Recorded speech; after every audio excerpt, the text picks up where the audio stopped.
Hello, everybody out there in YouTube. We are the middle-aged guys, and well, fuck, you know what we do. You know who we are.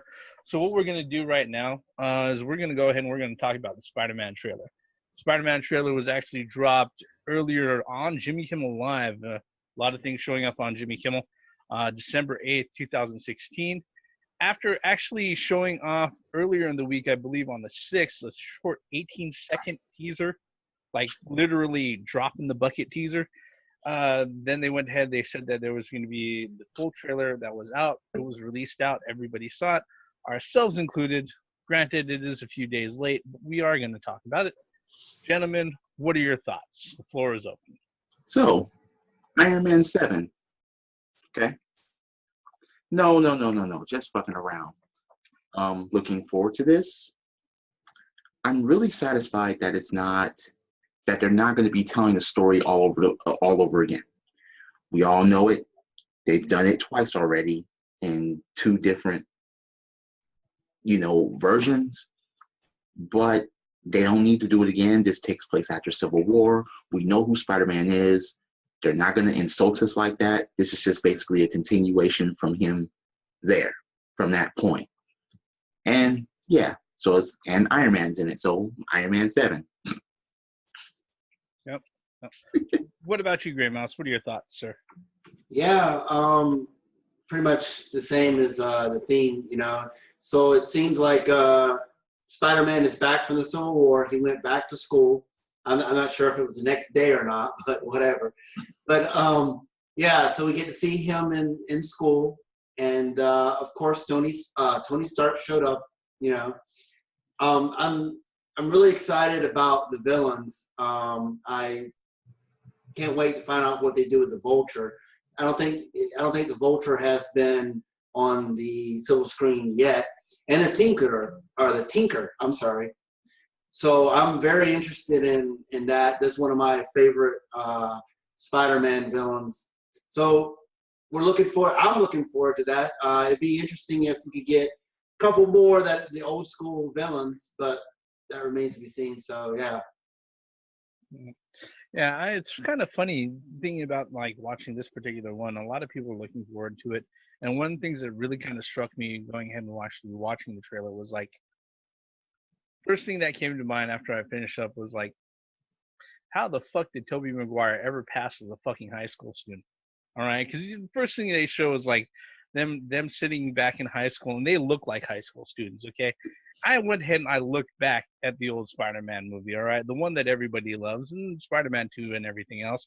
I'm sorry, but Spider-Man 2. Spider-Man 1. When he's sitting there in the cafeteria before he gets into the fight with Flash, all right, they've got Flash sitting there, and he looks like a fucking SNL fucking cast member, right?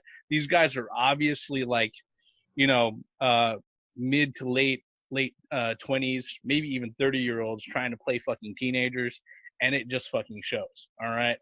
With this particular one, they're teenagers actually playing teenagers, which, guess what? Is actually rather refreshing, especially considering the context that they're taking us back to. I agree. Yeah. Okay, look. Yes, the old Spider-Man movies did the whole 90210 type of thing, or what I call it 902 no Negroes. Yeah, that they took all these 20 and 30-year-olds and just put them into certain situations, but this time, as Reverend said, they have actually people around the correct age playing those people. So that's very interesting. Yeah. How did Tobey Maguire pass as a high schooler? I'm serious, man. I'm just saying, Well, it's funny because I didn't think about that till now, because I was just like, he's Peter Parker and he's going to be throwing webs pretty soon. Yeah. That's what everybody pretty much cared about. No one gave a fuck about anything else. Oh, he got bit by the spider. Oh yeah, he's got the powers. And okay, he's shooting webs out of his skin. Wait, huh? No, that particular part, not making him dependent on like mechanical web shooters and stuff like that, I didn't mind. Okay, but he was running out of web like he was in part 2. The thing about spiders themselves run out of web. Understood, but it was a whole mental thing. I think the thing that got me was that I really didn't notice how old they were until I rewatched the movie or tried to rewatch the movie just What, a they were while like, ago. what, 16 years ago? Um, yeah, yeah. And the thing is that when we first watched the movie, it was long fucking time ago, like back in 1999, 2000, Mm-hmm. when the first one came out. So yeah, it's really kind of funny to go ahead and pick through that stuff. Now, not that the newer movie coming up isn't going to walk away without certain themes and iconic imagery that has already been used up in the previous movies. Like when he's sitting there trying to hold together that boat by all those webs, it just reminded me of the train scene all over again. Oh God, yeah. Yeah. Well, Yeah. the train scene where his arm should have ripped apart. Yeah, his arm should have popped off of his body. And on top of that, you're sitting there, you're telling me that this is New York in the new millennium, and nobody was sitting there with fucking cameras trying to take pictures of him.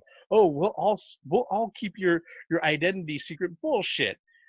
Why the old white Jewish dude who's sitting there saying that might be, but the brother in the back who's working for fucking TMZ, he's not. All right, that's just how it is. Okay. So yeah. That something like that better not happen here. He better not have his mask pop off and everyone finds out who he is due to some The only one that better know his identity is Tony Stark in this movie.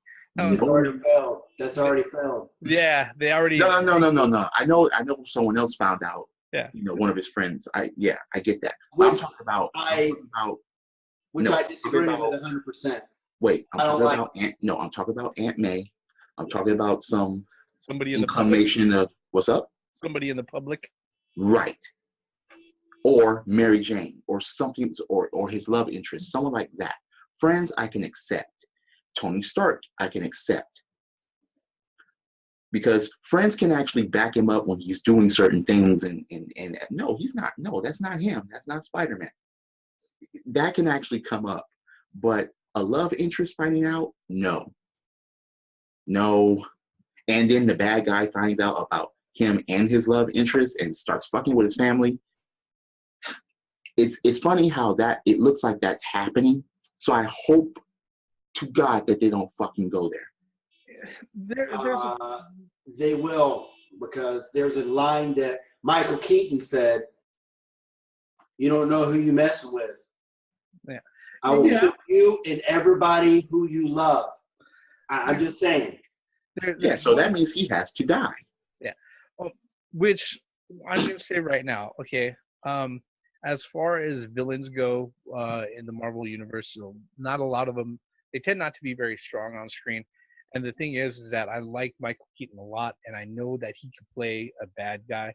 Oh, no doubt about that. I'm not saying that. No. My issue is that if they're gonna set it up like that, and it turns out that he ends up like dying at the end of the movie, I think that is just a supreme fucking waste of an opportunity. That's gotta happen. It's going to happen because it's a cinematic universe. You can't. There's hardly anyone that's survived. Yeah. In this Marvel Cinematic Universe thus far. Besides what? Besides Loki? Baron Zemo. Yeah, Zemo's locked up, but everybody else has passed away or their plans got thwarted. I don't know. Yeah, no, it's just that it's a lot of their villains they tend to go ahead and make them disposable, and I don't think it's no different from the old Spider-Man movies either. But let me ask you a question. Do you really think that there's enough right in the old Spider-Man movies? Wait. That was an issue with the old Spider-Man movies also. That's what I mean. Wait, I got a question. Do you think there's enough interest in having the Vulture and the Tinker come back in Spider-Man 2? I'll ask you this. Do you think there was enough interest in Guardians of the Galaxy when they decided to go ahead and put them on screen? No. We're talking about villains. We're not talking about No. But the Reverend's talking about in general. My point no. stands. The thing is that they presented them really, really fucking well, and everybody loved them for that.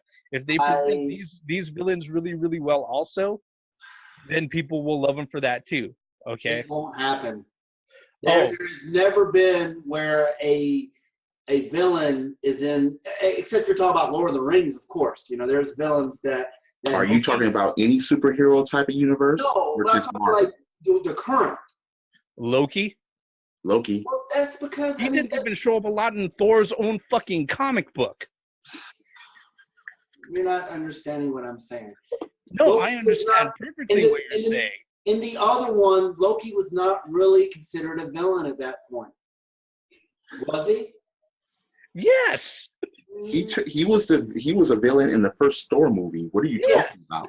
Yes, but what I'm saying is, he was the reasons why the Avengers actually happened. Okay, you got me. Whatever. No, all I'm saying is that it's okay. Go ahead. I'm saying is that look, with all of these characters, okay, and this has been Marvel's forte since the very inception of the Marvel Cinematic Universe. Okay, remember, Iron Man at one time, before they decided to go ahead and put him up on screen, during the 3 years leading up to that, they were thinking about canceling his fucking comic book. Okay, he wasn't a popular fucking Marvel character. All right, well known enough for comic book fans, and then they went ahead and they put him on screen. Guess what? He's now the spine of the whole Marvel Cinematic Universe. Mm-hmm. Okay, Captain America. First thing people were saying is that hokey motherfucker, that Stars and Stripes fucking can kicking Broadway singing bitch, we're gonna go ahead, we're gonna make him a fucking hero. You know, that's pretty old fashioned. Okay, and then they went ahead, turns out they did it really, really well. Okay. And everybody was more excited of the Hulk than those two. Yeah. And or Thor, you have a dude who's basically the Greek, the Norse god of thunder. All right. Throws lightning bolts, he's a god. Okay. When has there ever been a god popular in fucking pop culture in the last 50 years? You see, the thing about, okay, you have, all right, people, all right, what Grey Mouse was saying was this: Iron Man, Obadiah Stane, he dies. Iron Man 2, you have Whiplash, he dies. You know, Iron Man 3, yeah, they keep killing motherfuckers off, and not actually keeping, you know, cinematic bad guys. And that's been going on, you know, basically for a while. Ultron was a fucking robotic mess, got killed off. And so I do understand to that standpoint where Grey Mouse is coming from, as far as saying, okay, yeah, are they going to keep the bad guys here? But what the Reverend is saying is this: if these bad guys perform to the point where it's just like, fuck, I want to see them again, then maybe it will be a mistake to kill them off just to kill them off. You know, it's just, I mean, look, so Lex Luthor is in almost every fucking incarnation in Superman, except for Man of Steel.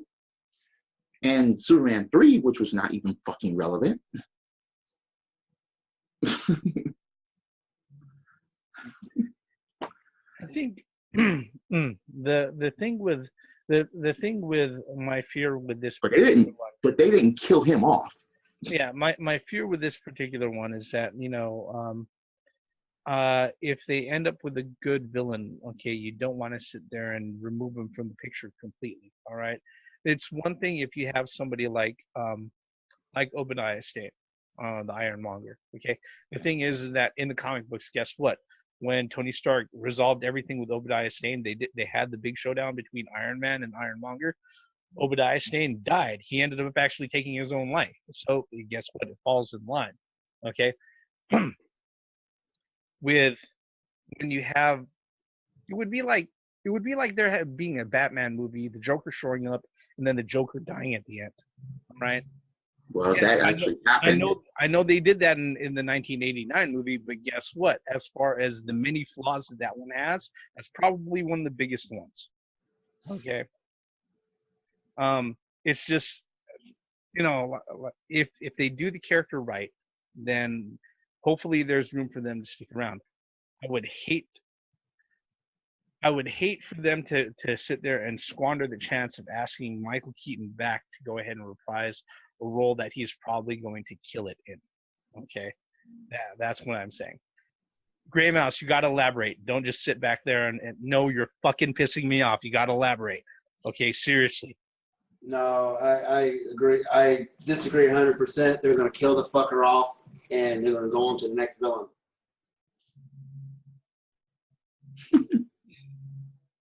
Because who's to say that they're not going to make any more Spider-Man movies after this with Sony and Marvel Studios?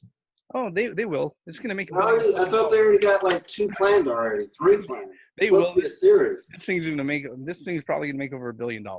Yeah. Oh yeah. This will make about 8 times of what Ghostbusters made.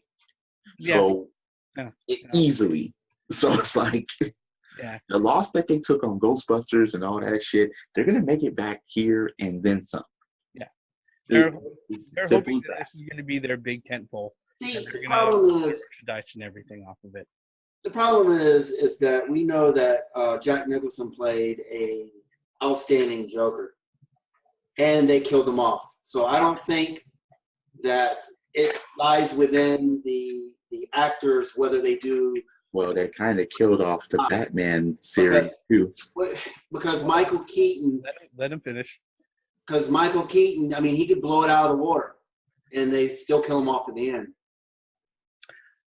There will not be. No, he will not return in the next one. I am hoping that they change that pattern with this particular one. All right, because like I said, the Marvel Cinematic Universe, by and large, is in dire need of real good, strong villains. Okay, because the thing is that here's the thing. We're running into what's going to cause genre fatigue isn't the overabundance of movies. It's going to be the overabundance of movies ending the same exact way, right? Each and every fucking time. Okay. With villains dying. Yeah, or oh, this threat is gone. There's not a chance of them ever coming back up or popping back up. But over the last few movies, the only one that hasn't followed that same exact pattern has been Captain America: Civil War.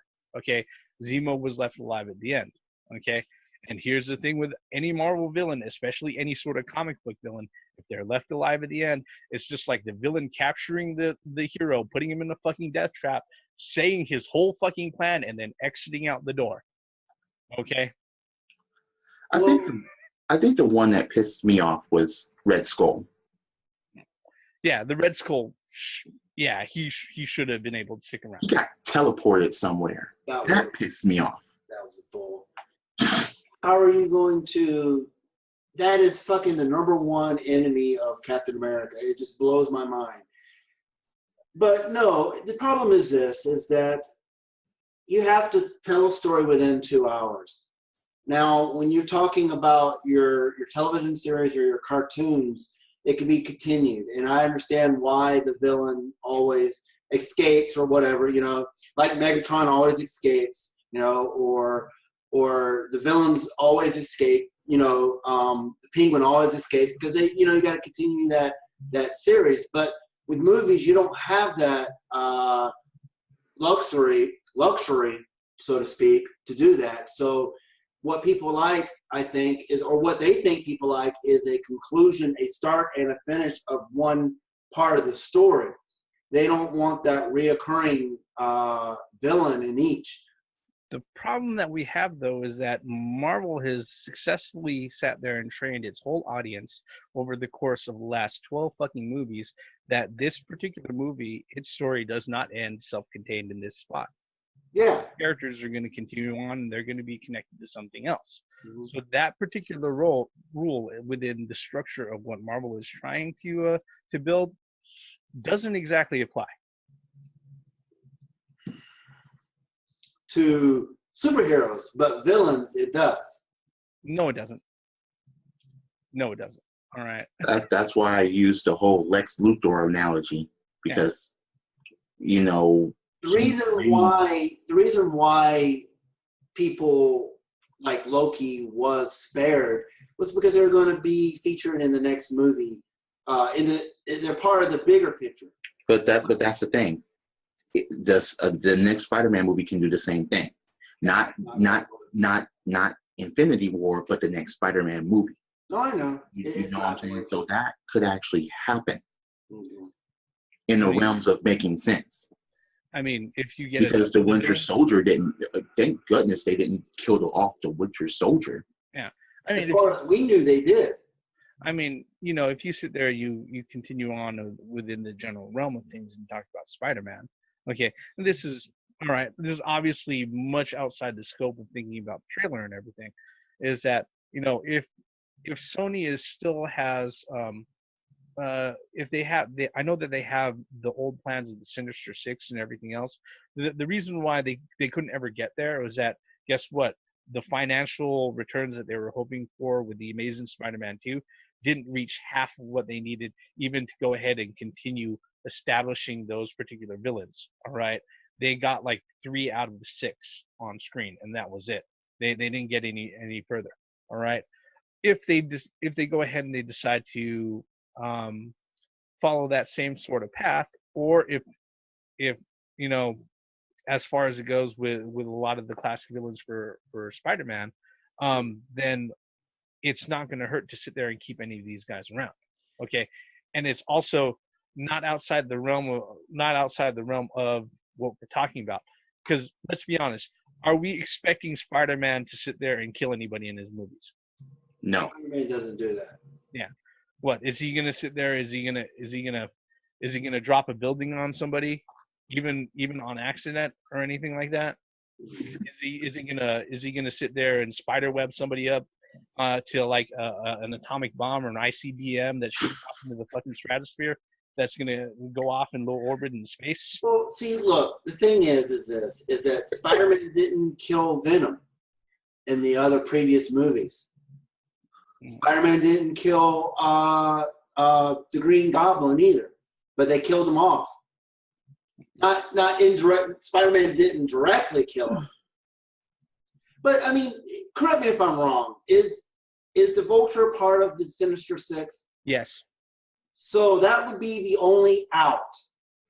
That the reason why the Vulture gets thrown in jail for later to become, you know, they may have a Spider-Man, you know, a Sinister Six movie coming out, and that would be, oh my god, dude. It depends. I don't know if that's in the plan. I'm just saying, you know, back to the well, we just have to wait and see when this one is successful. Yeah, it will be. People will see this movie.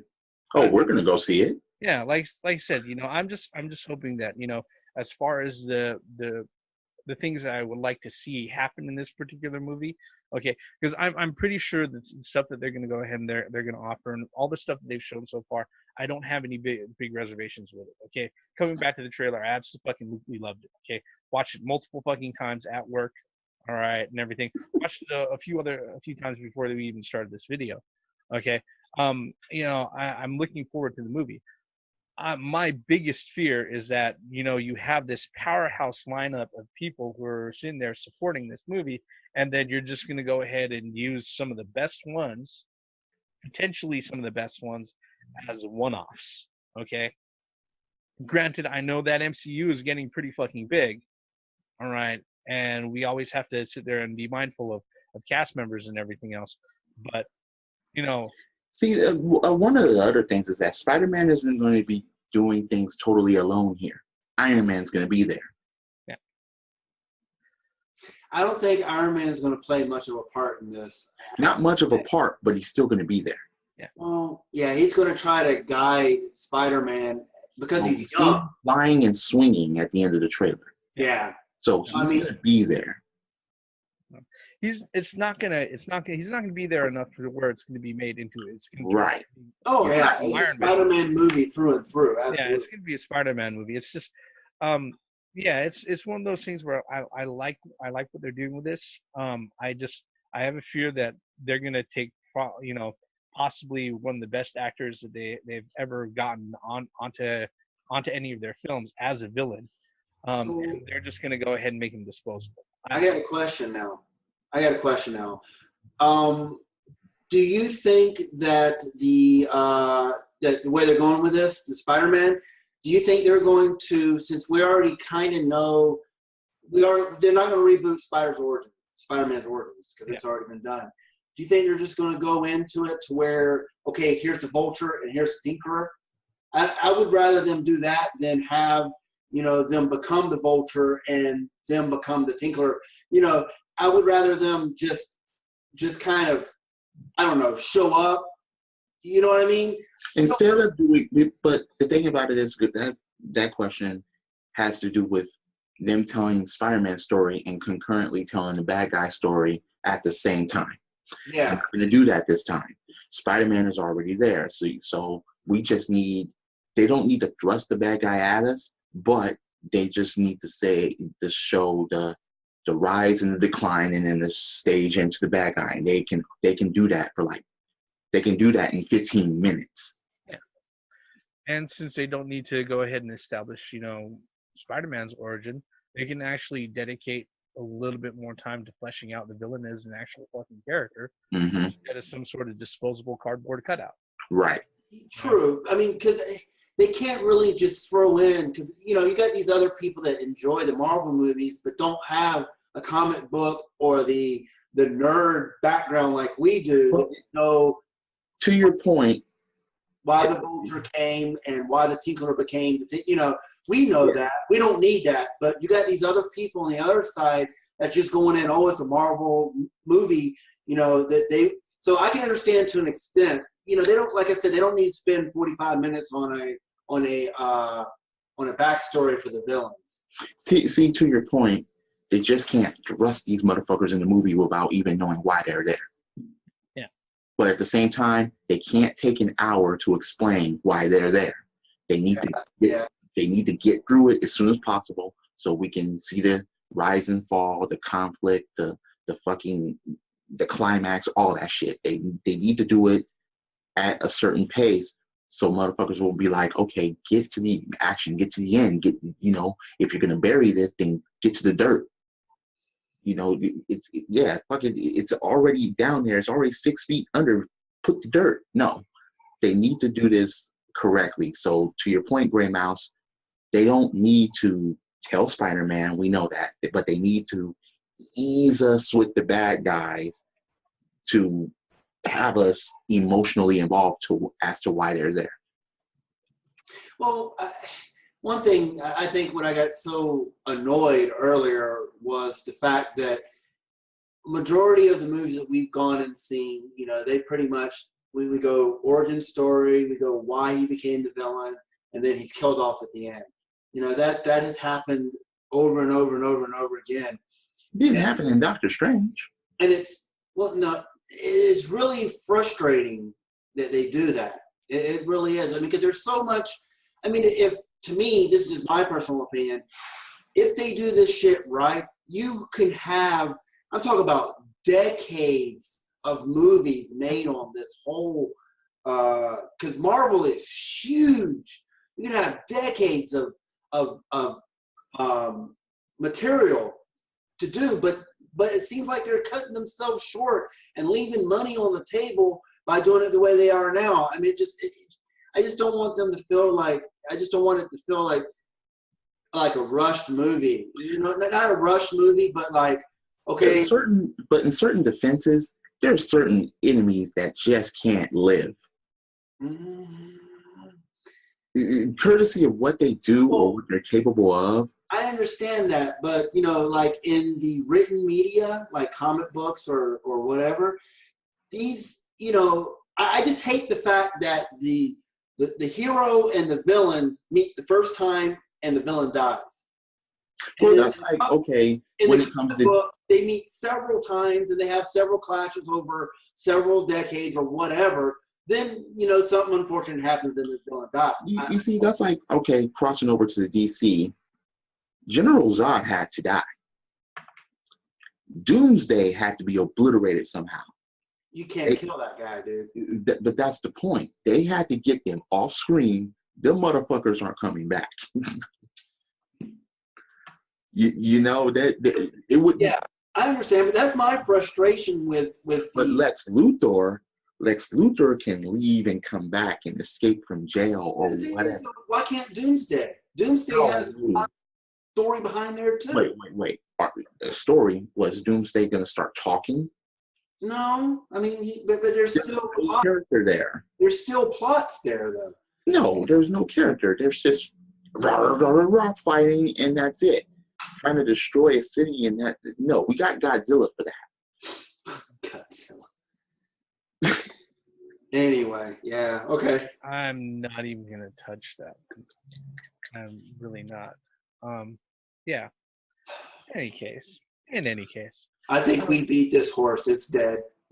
Yeah. You know, there's, like I said, I would like to see some villains come back. All right. You know, and I do hear what you said, especially about Mads Mikkelsen and Doctor Strange. All right. He just kind of showed up and then he got sucked up into the vortex, only to pop up in the Hideo Kojima game. But that's another story altogether. All right. What are your thoughts, folks, on the Spider-Man trailer? I know you weren't expecting to sit there and see three guys go ahead and go on for over half an hour on it, but that's what you got with this particular video. We'd like to see your comments.